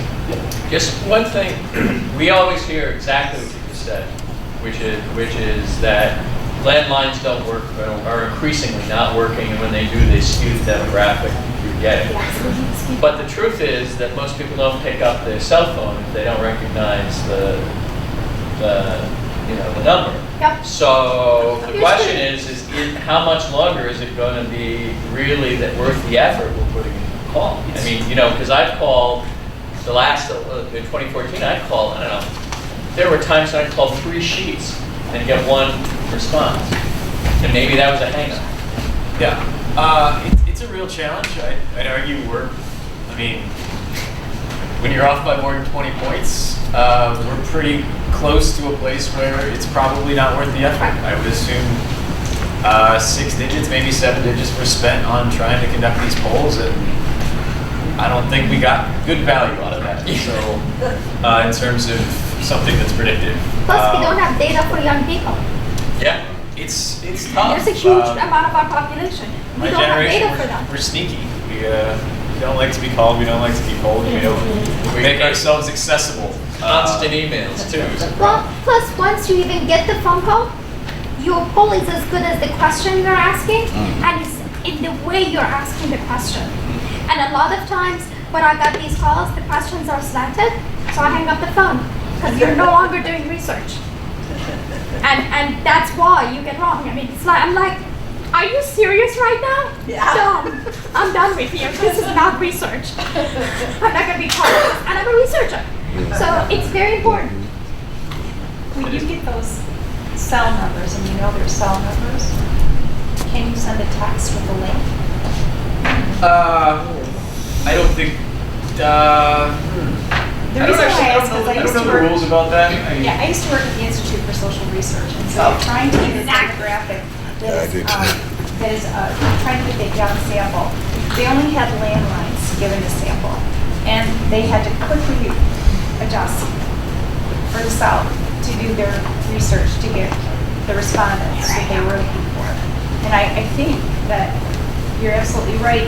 You have to think about the landline, but then you have to think about social media. And I mean, when I receive a text, which I did, from the Democratic Party with a link that I could click on to make sure that it showed me the map, where I could vote, and then I just, it was helpful. I mean, I sent it to the kids.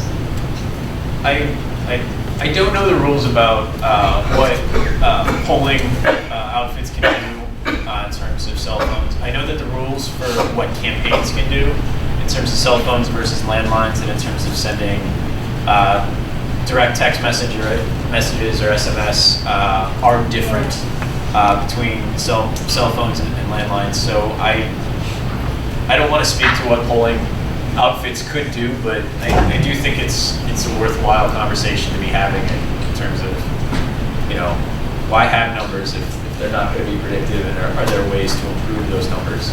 I would hope that people smarter than me can weigh in on We how can to dig do into that in the July meeting. I think there's some ideas about it, like the July meeting. I think we did.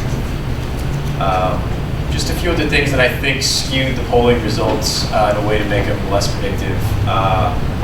Many of the polls significantly undercounted the number of independent voters who actually came to the polls.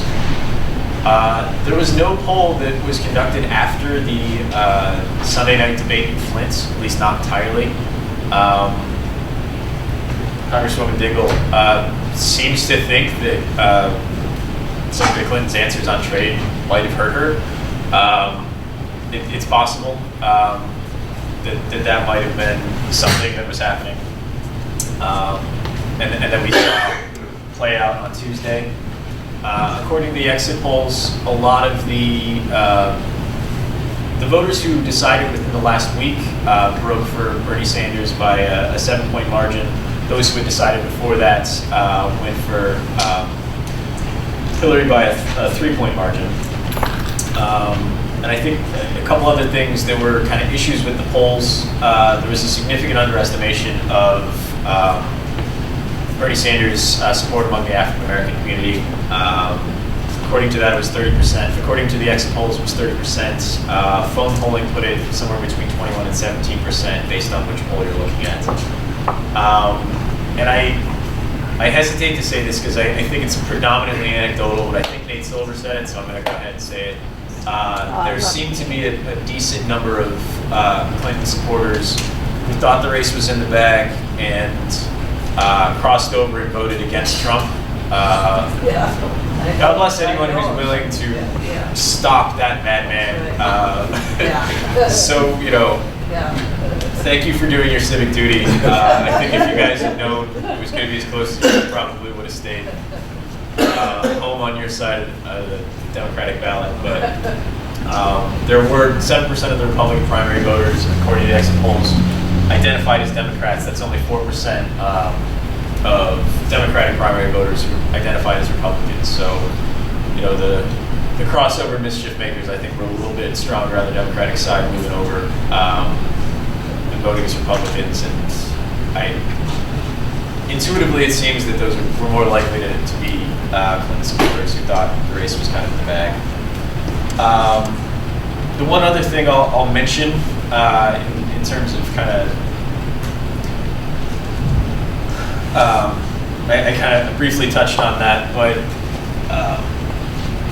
this election did represent Bernie Sanders' strongest showing among African American voters. If you look at his share of the black vote thus far, you see things like Alabama 6%, Arkansas 10%, Tennessee 10%, Mississippi 11%, South Carolina 14%, Georgia 14%, Texas 15%.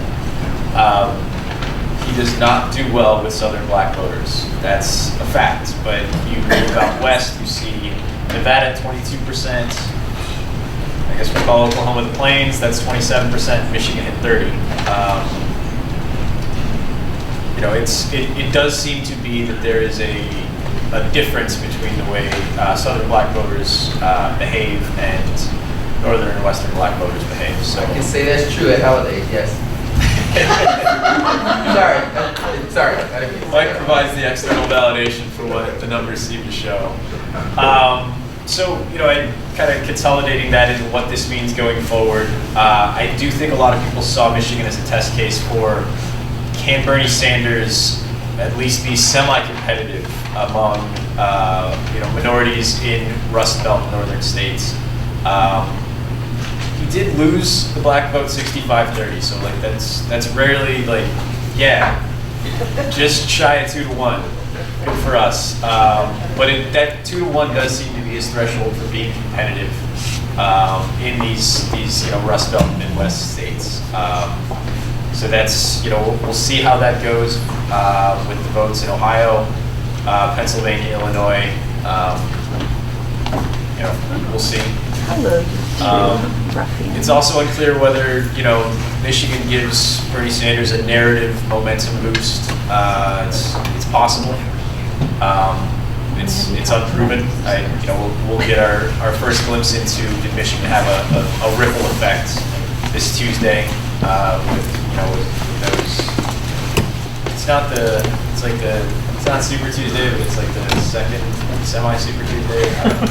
But those are a lot of delegate-rich states that do profile, at least demographically, similarly to Michigan.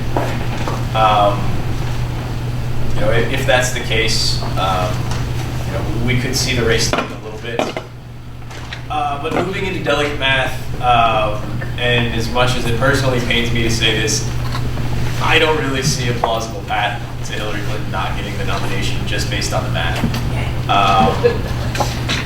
Assuming something doesn't radically change with the numbers, a third of the delegates, a third of the pledged delegates in this race have already, those races have already been run, and Hillary Clinton's won the delegates and the primary vote by about a 3-2 margin, so 60-40. The way the Democratic Party splits up our delegates, if you win 50-50, you split them evenly. But if you win by 20 points in a state, you get more than twice as much, or you get a delegate lead that's more than twice as big as you would if you had won by 10 points. In the South, really, Hillary Clinton has racked up a lot of big wins and developed a very big delegate margin. It's not only would Bernie Sanders have to start winning a lot of these states, but he'd have to start winning them by roughly that 60-40 margin.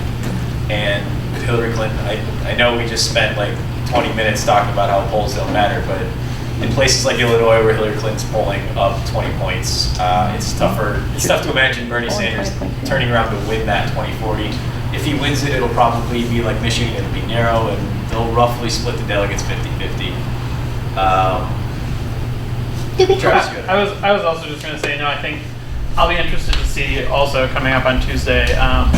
Michigan was kind of an interesting scenario in that it was the one state that the Sanders campaign could focus on. They were kind of giving up on Mississippi, I think. Mississippi gave up on him. But in terms of work, as much as I will agree that I think polls are often difficult to trust in a primary, I think it's worth saying again, the Sanders campaign worked really hard in Michigan, and for 2 weeks before the election, I was getting a call from a number in Detroit that I actually assumed was the Clinton campaign asking me for more money, so I was ignoring it. And I answered it the Monday before the election, and it was actually the Sanders campaign that had been calling me for multiple weeks leading up to the election. And so, I think that in itself, I didn't get a single call from the Clinton campaign. I didn't see a single door hang, as we've talked about before. And so what I will just say is I think the Sanders campaign should be commended for the campaign they ran here. And it will be interesting to me to see now that, there are a lot of big states coming up on Tuesday, whether or not that can be carried through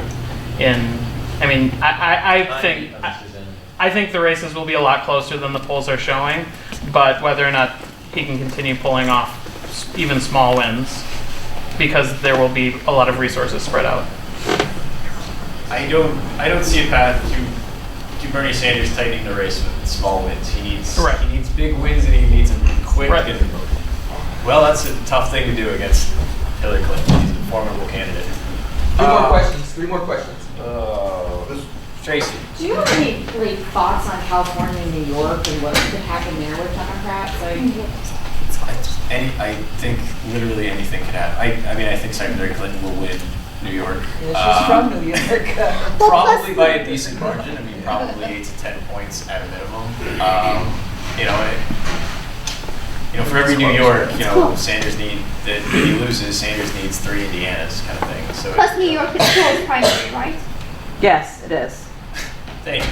Yes. I used to live there. I know. It's close primary, and it's been closed since October of last year. You have to be registered for your party, and you more left wing, only can vote your party. That's Independents. that helps Sanders. They're also racially diverse, so maybe it helps Clinton. It's also a couple months out. Someone with the calendar open. June.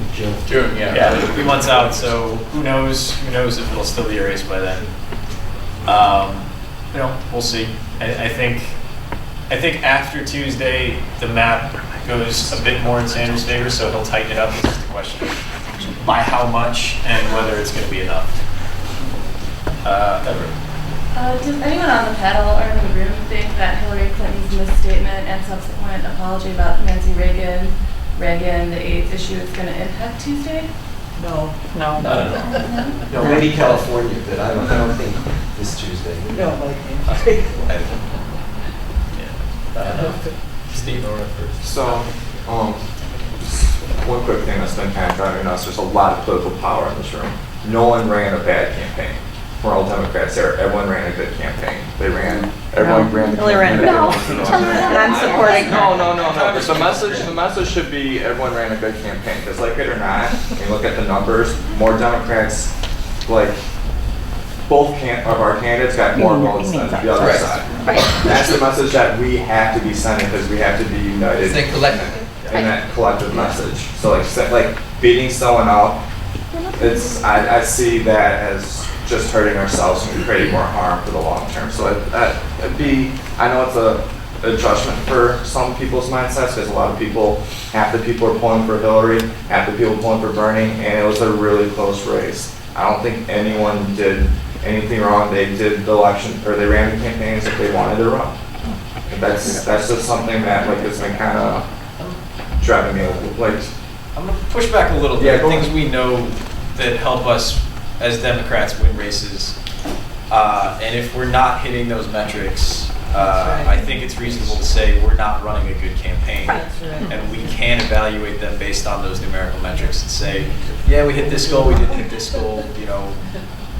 We need to have this together, and we need to have this tightened up by November for whoever the nominee is going to be. And I have a little summary afterward to speak to your point, actually. So just give us a little time on that. Let's go ahead, Nora, and then Larry, and then we're going to wrap up. More and more Republicans who are, active, long-standing Republicans have come out and spoken against Donald Trump.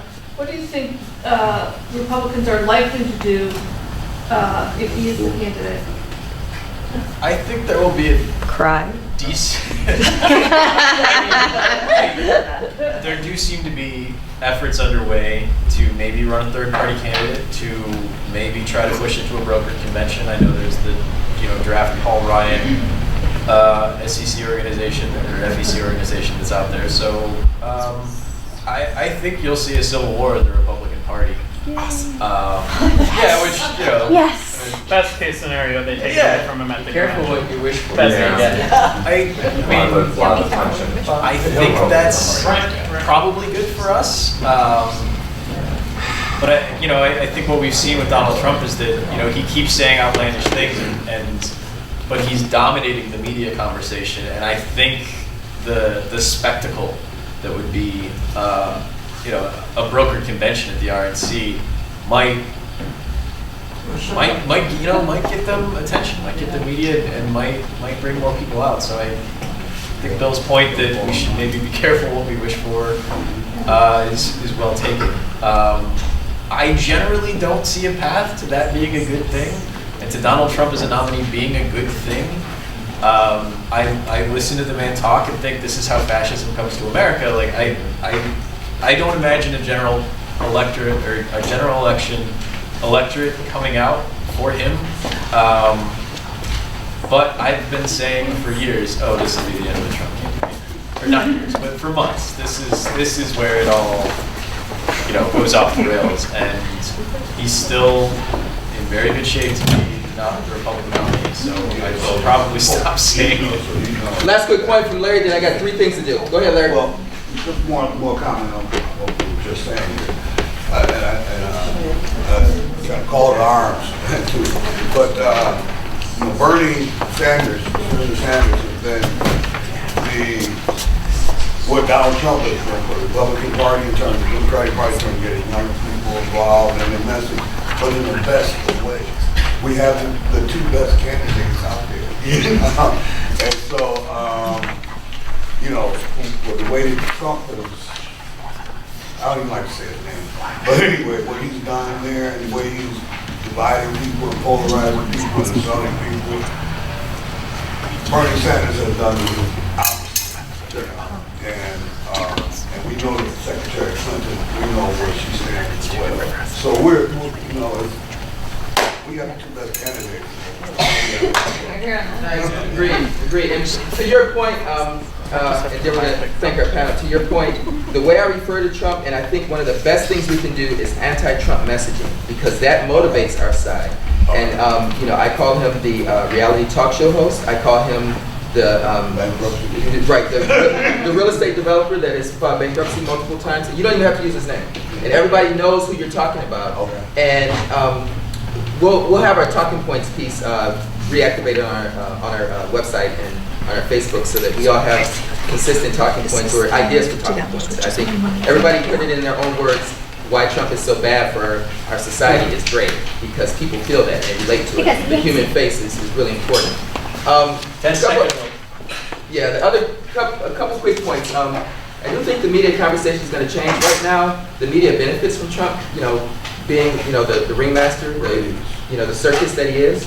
I think in a general election, more people pay attention, and they start to. There's a different level of scrutiny of coverage as well as of candidates, and you don't just have these nut jobs from the bases, kind of controlling what's popular.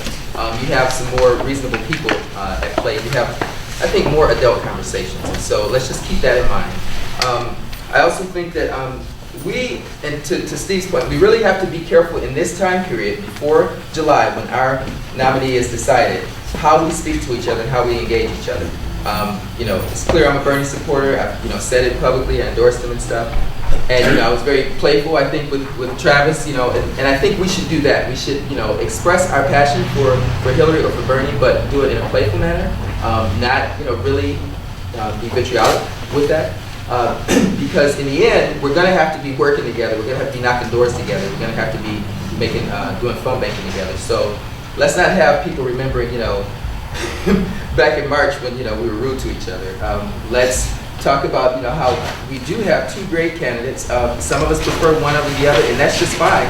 We know that we have the adults in the room. We have people with, serious ideas coming to the table to move our country forward. So let's just really focus on how, and Kevin, I'm stealing this from Kevin Britt from the 12th District. Let's just be conscious of how we talk to each other, whether it's on social media, whether it's, face-to-face.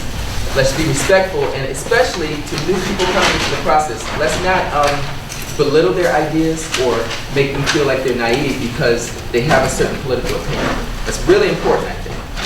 And I think it's important for a lot of us who are seasoned to not do that to new people coming into the process. It's not healthy, and I actually get grumpy because it feels like bullying to me, so I get grumpy when people do that. Plus they might have something they want to learn from them. Yeah, and they certainly have more energy than I have. So, You really have good points. yeah. And so I think also Bernie's messaging is proving that we can win independence. I think you said he won independence by, what, 70%? 70-21. And I think we are always concerned about Democratic Party messaging and whether or not we have to sound like Republicans to win. We don't have to. We can sound like Democrats and we can win independence. And so that's another key point. We have to sound like Democrats and really sell those Democratic Party values. And independents get the things that are reasonable, the things that make sense, and the things that will help us. Also, just on people of color, I'll tell you this. The more people of color get to know Bernie, I think the more they get that he's in line with the values of people of color. I think the same with Democrats. I think the more they get to know us and really get to understand and feel respected by Democrats and not taken for granted, not ignored until a week or so out from an election, they adopt early. And the reason that people of color are late adopters oftentimes in elections is because we make assumptions about people of color. And we say, oh, they're going to be there anyway. That's BS. They'll just leave their vote at home. Bernie's campaign proved that we're going to respect them early on, we're going to engage them early on, and that's what we have to do as a party overall, is sell our values early on to people of color and to young people, also to women. And we have to be careful about what we do related to women. Because oftentimes the Democratic Party value, will say one thing and do another thing related to, policy that affects women. And so we have to engage early on with those different segments of the coalition. Show respect, engage them early on, and not assume that they're going to be there, because they'll just keep their vote at home. Some action items that we can do. Related to the things that we know win elections. Canvassing, phone banking, digital and social media. Let's do some rehearsals early on before things get intense for the local candidates. I know like June and July we try to stay out of everybody's way so that the local campaigns can do their thing, but for April and May we can actually do like some dry run rehearsals, and we can use our chili cook-off as a thing to phone bank. We can use the May 3rd special election millage to phone bank, and we can, once we start phone banking and, we see how fun it is, I think it's something that we will always want to do and always be prepared to do really quickly and easily. Go ahead, Max. Yeah, I'm here with Gretchen Business Campaign. We're on the doors next week, so anybody who's nice. aching to get on the doors, we're going to be doing volunteer showcases in the county. We'll be on the doors real soon. And that's a critically important district. It is. We're trying to take, that's one we can genuinely flip from Republican to Democrat. And nothing will make you want to do doors more than making phone calls. Hey, the weather's nice, let's do door to door. I like the first two. The weather will be nice hate in phone calls. April, so we can do both. We can do phone banking and canvassing. And we can also have parties for digital and social media. I know a lot of the young folks do this. They do a lot of digital and social media parties. And so what we want to do is make these things fun. We're going to start these next month, right after these meetings. We're going to have food and stuff. We'll have music and fun things going on, but we're going to start to become active in April and May as a party. We'll take a break for the summer so the campaigns can do their thing. But the whole point is that getting this training early on, because every time you do a phone bank or a canvas, you get better training. It becomes second nature, and then when we have to kick into gear for September and October, for those 7 weeks before the election, everybody will already be trained up and already comfortable and already understand the lay of the land and the landscape. All right, I think that's it on those things. Let's have you read your resolution real quick, and then we'll entertain a motion to approve or not approve it. We need a 4/5 vote for a resolution on a polling site at EMU. And before we do that, can we give our panelists a round of applause? Alex,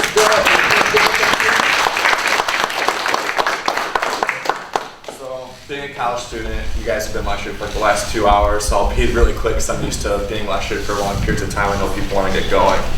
I'm a student at VMU.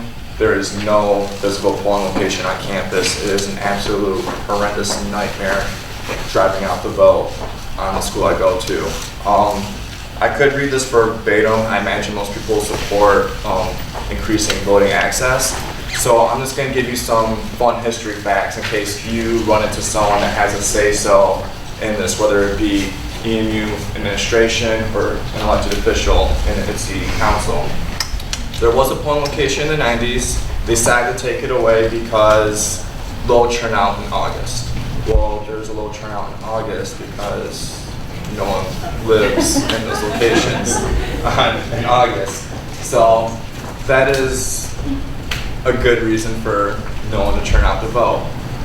Another interesting tidbit is that these students live on campus. They don't have their cars. They just live in dorms, and they have to travel the farthest to vote anywhere in the city. So that's something, just a little food for thought. If you come across anyone in your travels that would have a say on this, there's a lot of people that want to have this happen. So please make this happen. We're working with everyone that we can. And I'm going to read it real quick. All right. Resolution urging the establishment of a polling place on the EMU campus. Voter participation is essential for a functioning democracy. Barriers to convenient voting should be removed whenever possible. Convenient polling places encourage higher voter turnout. At present, there is no polling place on the EMU campus. Students who live on and near campus must travel a significant distance to vote. Ypsilanti City Precincts 2-4 and 3-1 contain EMU dormitories and a large amount of student housing. Neither precinct has a polling place within its boundaries. A public building within these precincts could serve as a combined polling place for voters living in these precincts. The fact that these precincts are in 2 different wards and therefore elect different city council members does not prevent the establishment of such a combined polling place. Therefore, the Ann Arbor Democratic Party urges Eastern Michigan University, the Ypsilanti City Clerk, and the Ypsilanti City Council to work together to establish a polling place on the EMU campus for those voters living in precincts 2-4 and 3-1 in time for the August and November 2016 elections, respectively. Submitted Steve Kwasny. I entertain a motion for approval. I move that we adopt. Can somebody take notes real quick? Ebru, motion. Is there a second? I'll second. Tracy will second. Any discussion? Any discussion? Any discussion? All those in favor? Aye. Any opposed? Thank you, everybody. Congratulations. Sorry to rush through that. I'm sorry. All right. Any last announcements before we go? Any other announcements before the raffle? All right. Let's do the, we had to pull the number. Total election of $32. No, I didn't have any 16 cash. goes to the winner. 16 goes to the winner. I'll pull the winner so put a we buck can in save the us time. And the winner is 459-768. 768. 768. 768 is the last 3 digits.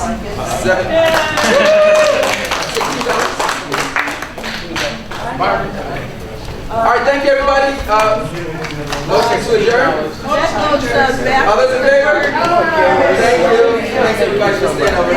5 minutes late.